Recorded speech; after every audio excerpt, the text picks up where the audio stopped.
अस्सलाम वालेकुम। तो आज एक नई वीडियो के साथ हम फिर हाजिर हैं। पिछली बार हमने डायबिटीज़ के टॉपिक को हमने छोड़ा था दरमियान में, यानी हम उसको स्टडी कर रहे थे, लेकिन हम जो है उसके कॉजेज़ और जो उसकी टाइप्स को हमने स्टडी किया था। आज हम इससे मज़ीद आगे थोड़ा सा स्टडी करेंगे। यहाँ ये वो लास्ट स्लाइड जहाँ पर हमने इसको रोका था। Are you on the path of diabetes trending when there are higher than normal levels of sugar. और उसके बाद है prediabetic, the early reversible stage of diabetes, damage is already occurring in the body but there is still time to change course. और फिर है diabetes, the disease becomes increasingly aggressive, overall health deteriorates rapidly. Okay, तो ये 3 levels हैं diabetes होने के। सबसे पहला है ट्रेंडिंग, कि आपको भी डायबिटीज़ तो नहीं है, लेकिन आप you are trending toward diabetes, कि आप अब डायबिटीज़ की तरफ जा रहे हैं।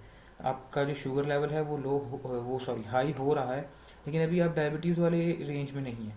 ठीक है। उसके बाद आता है प्री डायबिटिक्स, कि अभी आपकी बॉडी में डैमेज स्टार्ट हो चुका है। आपकी बॉडी के जो रिसेप्टर्स हैं इंसुलिन के, वो डैमेज हो रहे हैं, लेकिन it is a still reversible stage, कि आप यहाँ से अभी भी रिकवर कर सकते हैं। आपको भी डायबिटीज़ जो है वो बाकायदा तौर पे डायबिटीज़ नहीं हुई, आप यहाँ से रिकवर कर सकते हैं। लेकिन अगर आप फिर भी एहतियात नहीं करते या आप फिर भी उसका ट्रीट नहीं करते, तो उसके बाद आ जाता है डायबिटीज़ की स्टेज, कि जहाँ पे अब आपकी बॉडी अच्छी में काफ़ी ज़्यादा डैमेज हो चुका है, आपकी सेहत दिन ब दिन ख़राब हो रही है। अब यहाँ से आप जो करेंगे अब तक की मालूमात के मुताबिक, वो यही होगा कि आप कोशिश करके किसी तरह उस चीज़ को कंट्रोल करें जहाँ तक हो सके। लेकिन अभी तक ये लेवल, जब आप डायबिटीज़ के लेवल पे आएंगे, ये लेवल अभी आपका रिवर्सिबल नहीं है। जबकि आपके जो बाकी लेवल हैं, ये लेवल आपका प्री डायबिटिक, ये भी रिवर्सिबल है। और जो ट्रेंडिंग है, ट्रेंड तो बिल्कुल अभी हुआ ही नहीं ना, यहाँ पे तो आप बिल्कुल ही मतलब क्लियर हैं अभी तक। ओके, चलो नेक्स्ट चलते हैं हम। तो नेक्स्ट हम इससे अगली स्लाइड देखेंगे, उसमें हम क्या देखेंगे कि सिम्टम्स। तो हमारे पास कौन से सिम्टम्स मोस्टली हमारे पास अवेलेबल होते हैं, उनको हम स्टडी करते हैं। एक्सेसिव थर्स्ट एंड हंगर, आपको प्यास भी ज़्यादा लगेगी और भूख भी ज़्यादा लगेगी। इसकी काज एक्चुअली ये है कि अब आपको, क्योंकि आपकी बॉडी में ग्लूकोज है वो मेजर एनर्जी सोर्स है, और जब आप ग्लूकोज को यूटिलाइज नहीं कर रहे तो आपके सेल को एनर्जी नहीं मिल रही। और जब आपका एनर्जी लेवल डाउन है, इसका मतलब आपकी बॉडी अब एनर्जी रिक्वायर करेगी, एनर्जी रिक्वायर होगी तो ज़ाहिर है आपको भूख महसूस होगी, वीकनेस फील होगी तो आपको भूख महसूस होगी, और प्यास भी लगेगी। प्यास इसलिए लगेगी क्योंकि इससे बिल्कुल अगला स्टेप देखें, फ्रीक्वेंट यूरिनेशन और यूरिनरी ट्रैक इन्फेक्शंस भी हो सकते हैं।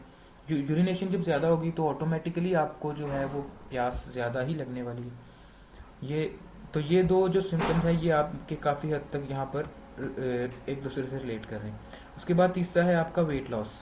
वेट लॉस की अगर बात करें, और गेन भी हो सकता है। वेट लॉस और वेट गेन दोनों हैं इसमें। इसकी वजह यह है कि अगर आपकी बॉडी करती है एनर्जी डेफिशिएंसी, यानी कि उसको एनर्जी पूरी नहीं मिल रही, which will cause weight loss. और वेट गेन इसलिए है कि जो आपका ग्लूकोज नहीं जा रही सेल्स में, वो स्टोर होना शुरू हो जाएगी, और जब ग्लूकोज स्टोरेज ज़्यादा होता है तो वो चीज़ फैट्स को इंक्रीज कर सकती है। तो इसलिए वेट लॉस भी हो सकता है और गेन भी। उसके बाद फटीग है, इरिटेबिलिटी, ब्लड विजन, आइज पे इफेक्ट करेगी, स्लो हीलिंग ऑफ वोन्स। वोन्स क्यों स्लो हील होंगे? क्योंकि वहाँ पर इन्फेक्शन ज़्यादा होगा। जैसे ऊपर यहाँ यूरिनरी ट्रैक में भी इन्फेक्शन हो सकता है आपका, और आपकी वोंड हीलिंग स्लो है क्योंकि इसमें भी इन्फेक्शन हो सकता है। तो दोनों इन्फेक्शन यहाँ पे हो सकते हैं, क्योंकि जो ग्लूकोज और जो शुगर वाला एरिया है वो जो बैक्टीरियाज या और किसी भी तरह के पैथोजेंस हैं, उनकी प्रोडक्शन के लिए ज़्यादा सूटेबल इन्वायरमेंट प्रोवाइड करता है। ठीक है। उसके बाद है effect of diabetes on body. वो क्या हो सकते हैं? The long term damage is commonly refer to as diabetic complications. Okay, long term damage जो है वो डायबिटीज कॉम्प्लिकेशन की तरफ जा सकता है। Blood vessels and nerves they can affect any part of the body. ये बहुत नॉर्मल सी बात है कि हर पार्ट ऑफ बॉडी को इफेक्ट, और हर पार्ट ऑफ बॉडी को इसलिए ही इफेक्ट कर सकता है क्योंकि हर बॉडी पार्ट एनर्जी अपनी जो है वो ग्लूकोज से ले रहा है, मोस्टली ग्लूकोज से ले रहा है, जो कि प्राइमरी सोर्स ऑफ एनर्जी है। तो जब आपको ग्लूकोज नहीं मिल रही तो आपका हर बॉडी पार्ट ही डैमेज हो सकता है। ओके, लेकिन जो मज़ीद इसके एक्सट्रीम डैमेजेस हैं उसको कुछ साल लग सकते हैं, कुछ साल के बाद एक्सट्रीम डैमेजेस हो सकते हैं, और वो एक्सट्रीम डैमेजेस आगे हमने बताए हुए हैं कि diabetes can lead to cardiovascular disease, और जो कि हमने अभी पीछे नर्व वेसल्स ब्लड वेसल्स का जिक्र किया है, उस हिसाब से कार्डियोवास्कुलर डिजीज़ हो सकती हैं।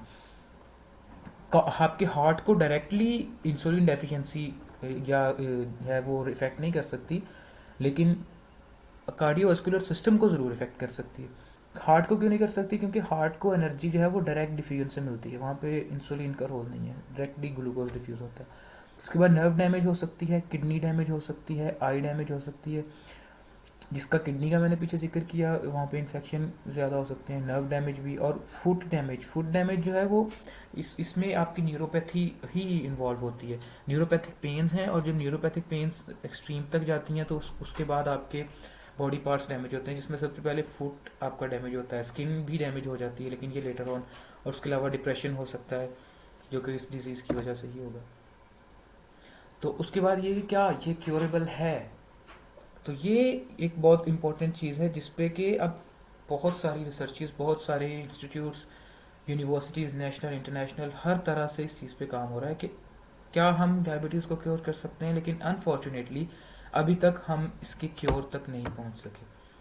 But we can manage, we can control its symptoms, we can inject insulin if we have a deficiency with insulin, and we can take medicine, we can activate the receptors.